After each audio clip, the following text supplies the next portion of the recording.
Welcome everybody to Cup with Gup.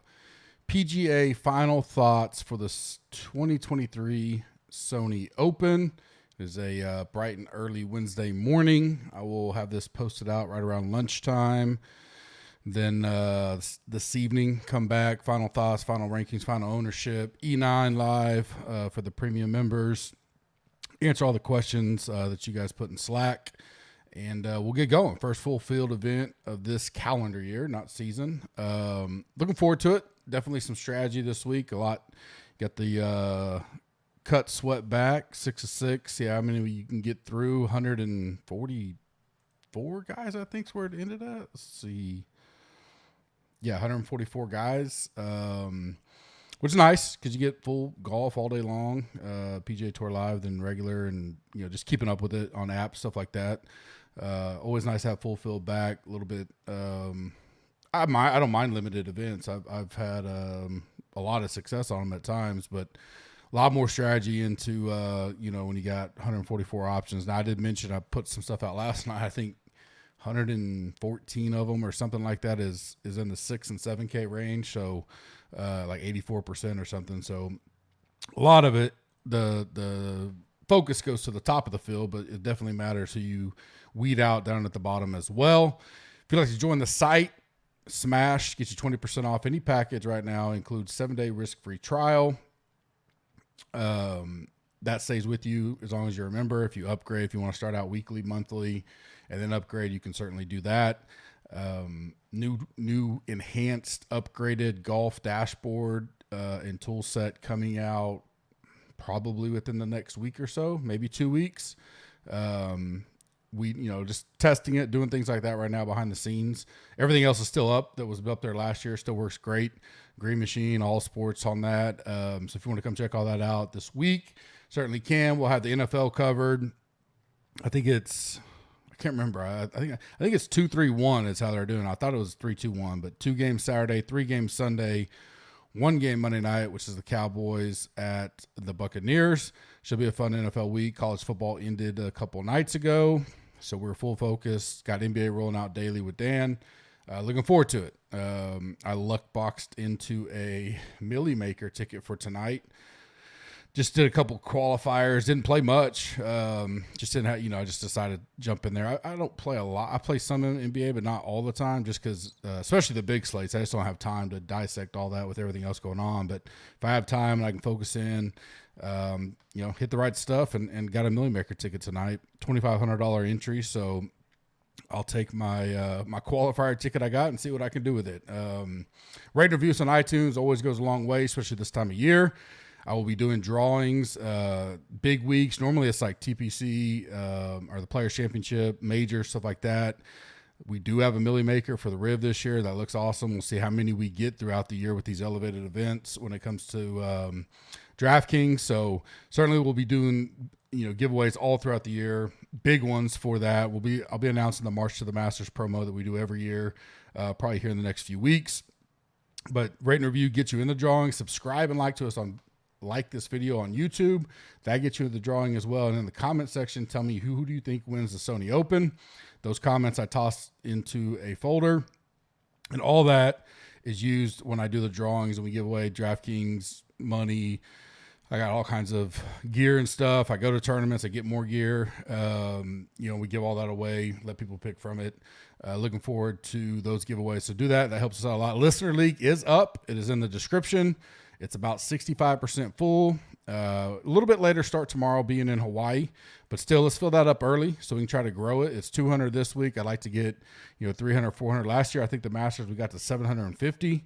So let's grow that, fill it up quickly. 3 max, limited rate, flat payouts, link in the description. All right, final thoughts. I try to keep this 15-20 minutes quick. Weather, no concerns, no wave for me. A little bit of wind-ish, tomorrow, a little bit early. I just don't see enough where I'm looking at any kind of wave advantage.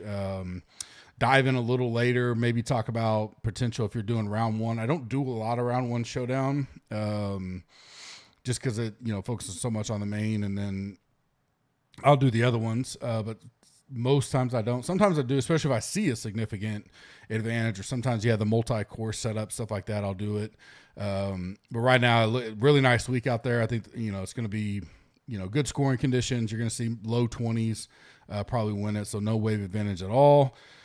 Trending to be the highest owned. No surprise, Sung Jae and Tom Kim are up there. Then a pretty decent drop, and you got Harman, Connors, and Cam Davis are the next three. So those are your top five. I'll be interested to kind of see how it all shakes out. I'm still finalizing all my stuff. I'll later on this afternoon, this evening, lock it in, listen to a few more, industry stuff. That's hard, gauge. I feel like we'll get to the Tom Kim that it's almost that he'll get a little less. People go to M, and I think their gap will be closer than what the perception may be.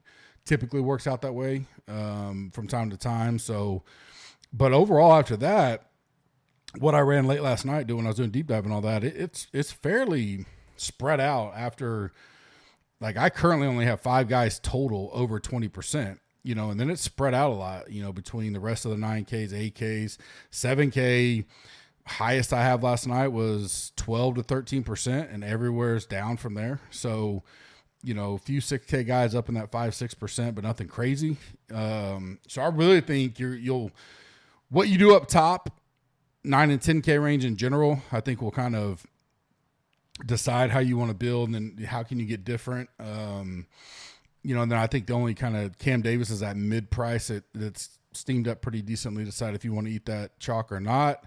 And then outside of that, I mean, you can really kind of build however you want, not really have to worry about, too much, just as long as you make your tough cuts. We talked about that last week. I talked about it on E9. I'll get into some of the things I'm looking at here in a little bit. Potential sleeper low-owned guys. Spawn, even though he had a good week last week, I think the course history probably keeping people off of him, maybe the price bump. He's going to be sub 10%. Again, I was going back to what I did Monday, just hearing that he had the physical stuff, messing with them, diabetes, whatever it was. And that, since he's got that corrected, you can see he's played well. Again, he's low owned ish, especially in that range.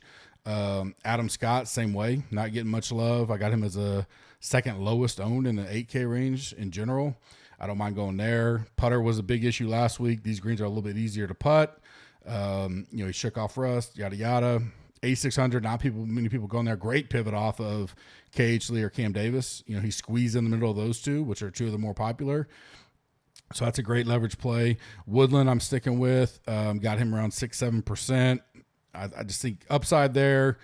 Is he fully healthy? I'm willing to pay that risk reward this week. SH Kim really climbed my rankings, through the deep dive and everything. I like him a lot. 7K flat. Nakajima, the stud, young kid. I think this time last year he was still an amateur, number one amateur at one point. I don't mind him. $6,700, 2%. That's what I got him at right now. Guys that have moved up for me, Mav, not a guy I play a lot, but not getting much talk at all. And plus, there's just so many plays up there. I think some of these 9K guys are going to be lower owned than maybe they should, because you got so much going to Kim, M, Harman, Connors, Henley. I don't mind going there. I know he didn't play last week, but 9,100, sub 8%, 9%, somewhere in there. I definitely have him up the board in the player pool. Spieth, a moderate 15 to 17%. Not horrible. Pricing helps a lot of things, especially if you're moving off M and Kim in those builds. I don't mind Spieth. I already mentioned Nakajima. He moved up quite a bit for me when you start doing the deep dive stuff. And then Stuart Sink, kind of a guy that I got him 3 or 4% range. Really loves this place. Plays well. I talked about him on Smash Factor. I don't want to say he's safe, but he feels safe. So if you got a little bit crazier of a build and you want that last piece to kind of be a safe floor and maybe give you that top 20 upside, so when I say safe, I mean, I think he can make the cut more times than not, but he does give you that top 20 upside. So top 30 upside, and so at that 3%, that's a guy that I don't mind dipping down into if I'm going, in the 6K range. And he's a guy that's moved up since Monday for me. Fading, moving down, 9K range. So I'm only going to play 1, maybe 2 guys out of the 8. So I'll be fading at least 6, if not 7, of the 9K range. Cumulative ownership in that right now is about 115%. So you got to think 600% is, you know, if you're looking at the whole picture, you know, 6 spots, 100% full type. Meaning if you add up the entire field, it should equal 600%. That's a way, because I don't know if I want to get off Kim M. I definitely like Kim more. Gonna see how today goes and listening, you know, to things. But I don't mind playing everybody in the 10K, and in doing that, completely fade the 9K minus Mavs one I like. He's on the short list, and then pick one more out of there that I like and fade 6 of those guys. It's a way to get different and still get into the plays that you want to be into.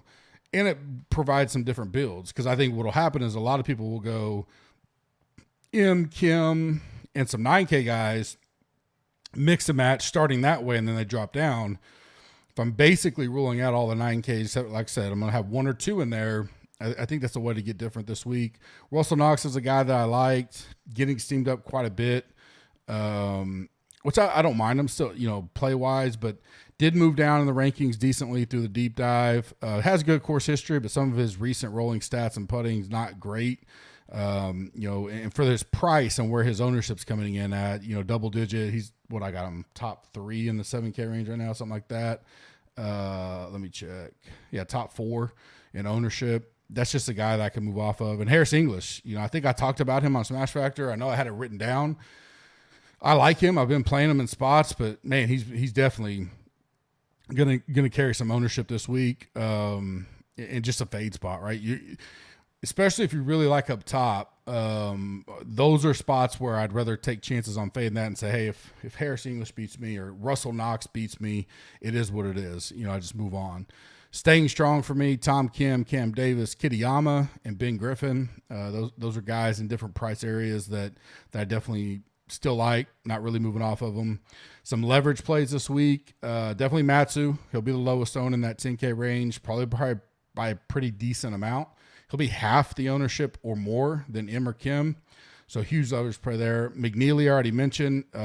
He'll be a great leverage play. You could go Horschel or even Keegan also. I think all 3 of those guys will be under 10%. Most of the 8K range, you know, outside of Cam Davis, most of the 8K range is going to be super low owned for the reasons I just mentioned earlier. So most of those guys, you can mix and match in there, especially if you fade some chalk up top and you go, you know, again, back to kind of my thinking of fading most of the 9K range, maybe eat some of that chalk up way up top and then drop into the 8s and 7s, make you unique a little bit.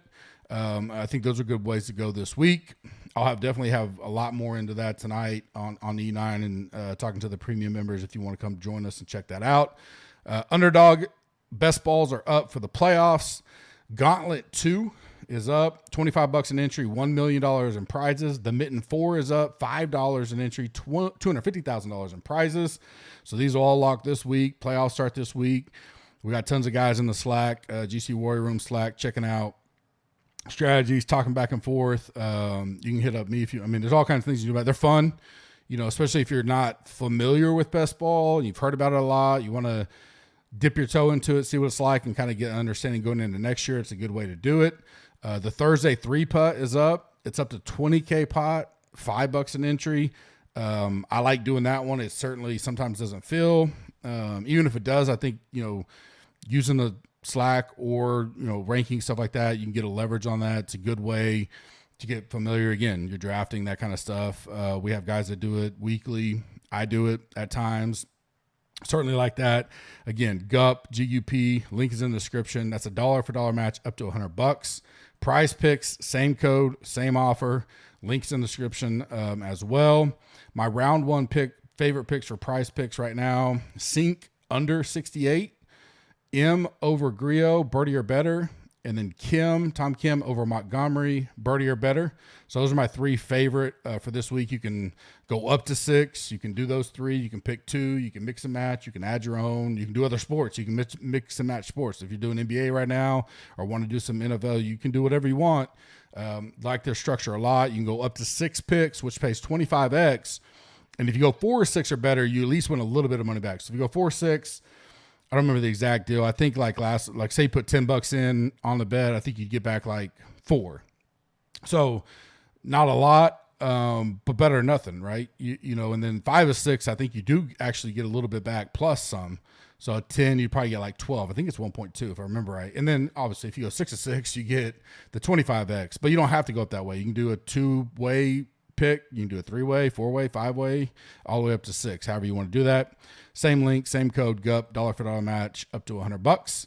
My final 5 one and done that I am looking at is Tom Kim, Connors, Mitchell, Spieth, and Matsu. So Mitchell's kind of probably that, if you want to look at price or betting odds, however you want to look at that, you know, maybe that's a little bit more of the stretch pick for me.